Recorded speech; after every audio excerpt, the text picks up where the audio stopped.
इनको लगता है कि एक बार ईडी भेज देंगे तो कांग्रेस पार्टी डर जाएगी, कांग्रेस के कार्यकर्ता और चुप होकर के बैठ जाएंगे कि देखो देखो इसके नेता के ऊपर ईडी आ गया है तो कार्यकर्ता को कौन पूछता है। कांग्रेस पार्टी के अंदर इस बात का जज्बा है कि अगर हम देश को अंग्रेजों से आजाद करा सकते हैं तो इस देश को हम अंग्रेजों के चापलूसों से भी मुक्त कराएंगे। इस बात को याद रखिएगा, इस बात को याद रखिएगा कि आपने देश के साथ जो खिलवाड़ किया है उस खिलवाड़ के खिलाफ हैं हम। उस खिलवाड़ के खिलाफ क्यों हैं हम कि आपने इस देश को सपना दिखा करके, आपने इस देश के लोगों को उम्मीद जगा करके उनके साथ धोखा किया है। ये हम नहीं बोले थे, श्री 108 श्री माननीय प्रधानमंत्री जी बोले थे कि हर साल 2 करोड़ नौकरी दी जाएगी। क्या मीडिया वाले? मोदी जी बोले थे ना कि हम बोले थे? अरे बोलिए ना महाराज, आपको भी बोलना पड़ेगा, याद रखिएगा इस बात को। सबकी बारी आएगी, इस बात को याद रखिएगा। अरे हमारे लिए क्या है, जब तक जेल में चना रहेगा, आना जाना लगा रहेगा, हमको कोई दिक्कत नहीं है, लेकिन बारी सबकी आएगी, इस बात को याद रखिएगा। कहे थे ना मोदी जी कि हर साल 2 करोड़ रोजगार देंगे, बोले थे कि नहीं बोले थे? अरे बोलिए ना, आप कांग्रेस के कार्यकर्ता हैं, भाजपा के थोड़ी हैं कि डर जाएंगे, बोलिए। बोले थे ना, बोले थे ना कि महंगाई कम होगी, बोले थे ना खाते में 15 लाख रुपया आएगा, बोले थे ना अच्छा दिन आएगा। आया क्या? मोदी जी के स्टाइल में पूछूं क्या, आया क्या? अब नया जुमला आया है, अब नया जुमला आया है कि हम अग्निपथ लेकर के आए हैं। एगो भाजपा का नेता ईमानदार है, कैलाश विजयवर्गीय को धन्यवाद देना चाहिए। कम से कम उसने इस देश के नौजवानों की शंका दूर कर दी। उन्होंने बता दिया भाजपा की नई योजना है तैयार, भाजपा ऑफिस में सभी नौजवान बनेंगे चौकीदार। यही योजना है ना।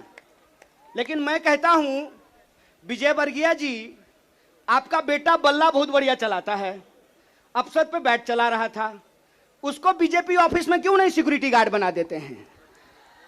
मंत्री का बेटा बनेगा सेक्रेटरी, मंत्री का बेटा बनेगा बीसीसीआई का सेक्रेटरी, और किसान मजदूर का बेटा बनेगा भाजपा ऑफिस में सिक्योरिटी गार्ड। हाय रे हिपोक्रेसी, इसी को हिपोक्रेसी कहते हैं ना। और बेईमानी किसको कहते हैं? देश की जनता को लगा कि जब मोदी जी बोल रहे हैं तो सच ही बोलेंगे। मोदी जी की हर बात को मान लिया देश के लोगों ने। मोदी जी ने कहा दीपक जलाओ तो देश ने दीपक जलाया, मोदी जी ने कहा बत्ती बुझाओ तो देश ने बत्ती बुझाया, मोदी जी ने कहा थाली बजाओ तो देश ने थाली बजाया। सब कुछ किया इस देश ने, लेकिन देश अब तक इंतजार कर रहा है कि मोदी जी जो हमको कहे थे उसमें से एक भी चीज पूरा नहीं किए हैं। और ये देश की जो परिस्थिति है, इस परिस्थिति पे मुखर होकर के हमारे नेता बोलते हैं। इस बात का हमको गर्व है कि सरकार के सामने बिना झुके कोई लड़ता है अड़ करके तो उसका नाम राहुल गांधी है। उसको डराना चाहते हैं, उसको डराना चाहते हैं, उसको झुकाना चाहते हैं। अरे आप कहते हैं मोदी जी मैं भी चौकीदार, मोदी जी के समर्थन में लोग कहते हैं मैं भी चौकीदार। ये चौकीदार नहीं हैं, ये देश के ठेकेदार हैं। और ये देश के ठेकेदार कैसे हैं? क्योंकि इस देश के लोगों का, उनके भविष्य को ये ठेके पे कर देना चाहते हैं।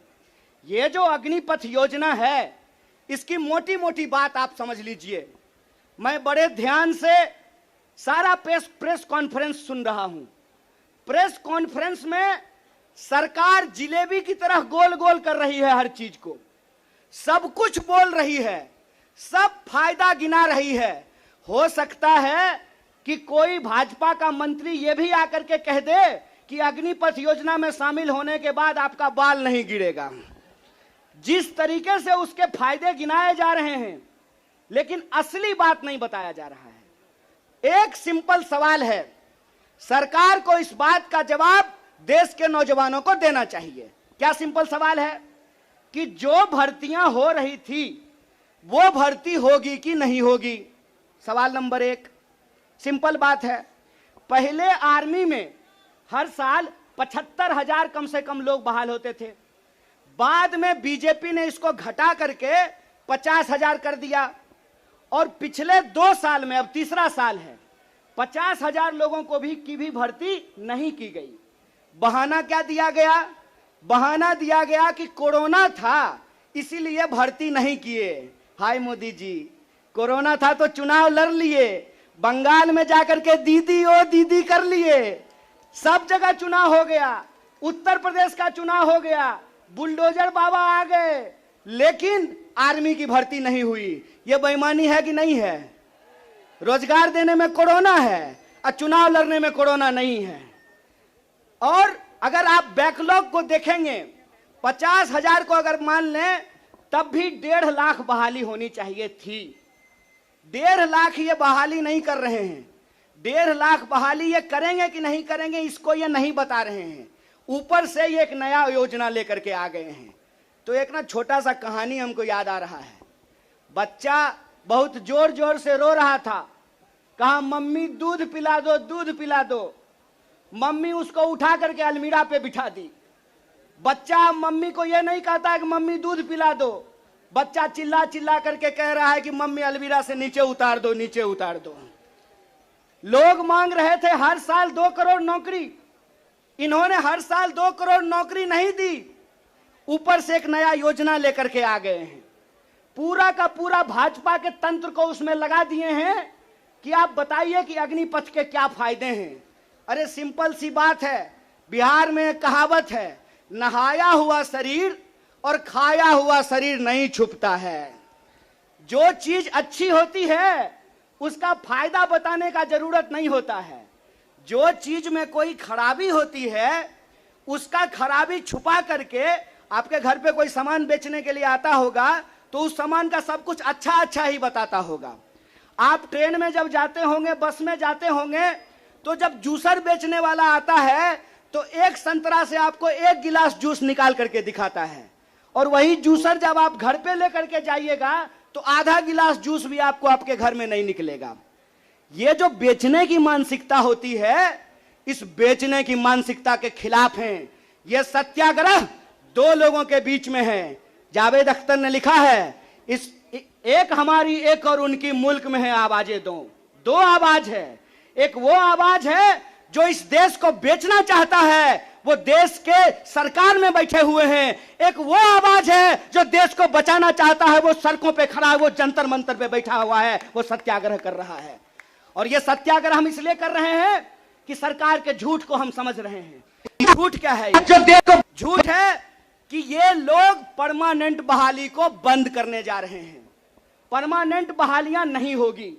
अगर ये परमानेंट बहाली करना चाहते हैं तो सिर्फ सेंट्रल गवर्नमेंट में 28 लाख पोस्ट खाली है। ये परमानेंट बहाली बंद करके ठेकाकरण के फायदे देश को समझा रहे हैं। जब भी देश में कोई ठेकाकरण किया जाता है तो सिर्फ उसका फायदा ही फायदा बताया जाता है।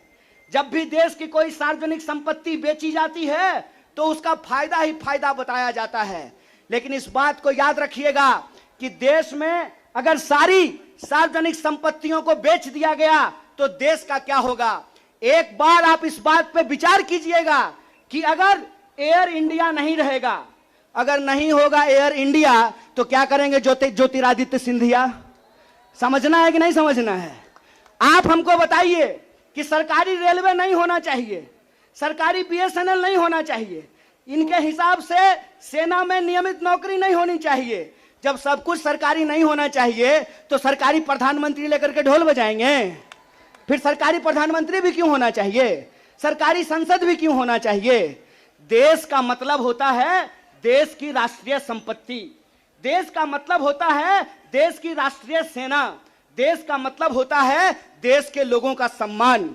इसीलिए मैं आप तमाम लोगों से यह आग्रह करने के लिए आया हूं, कांग्रेस पार्टी की लड़ाई सिर्फ अपने नेता को बचाने की लड़ाई नहीं है। कांग्रेस पार्टी की लड़ाई इस देश को बचाने की लड़ाई है। वो देश जिस देश को गांधी ने बनाया है, जिस देश को नेहरू, मौलाना अबुल कलाम आजाद ने बनाया है, उस देश को बचाने की लड़ाई है। कांग्रेस पार्टी को लेकर के भाजपा लगातार प्रचार करती है कि अगर कांग्रेस किसी चीज का विरोध कर रहा है तो सही होगा, तो आप बताइए, हम भाजपा का विरोध करते हैं, देश के संविधान का समर्थन करते हैं, और उस संविधान को हमने बनाया है, कांग्रेस पार्टी ने बनाया है। इसीलिए कहावत कही जाती है, जाके पैर न फटे बिवाई, वो का जाने पीड़ पड़ाई। जो पार्टी देश को आजादी दिलाई है, वही पार्टी इस देश की आजादी की रक्षा कर सकती है। इसी आशा और उम्मीद के साथ कि सत्य और अहिंसा के रास्ते पर चलेंगे, सत्याग्रह के रास्ते पर चलेंगे, झूठ को हराएंगे। झूठ पे सच भारी है, सत्याग्रह जारी है, यह सत्याग्रह जारी रहेगा। बहुत बहुत शुक्रिया, बहुत बहुत धन्यवाद।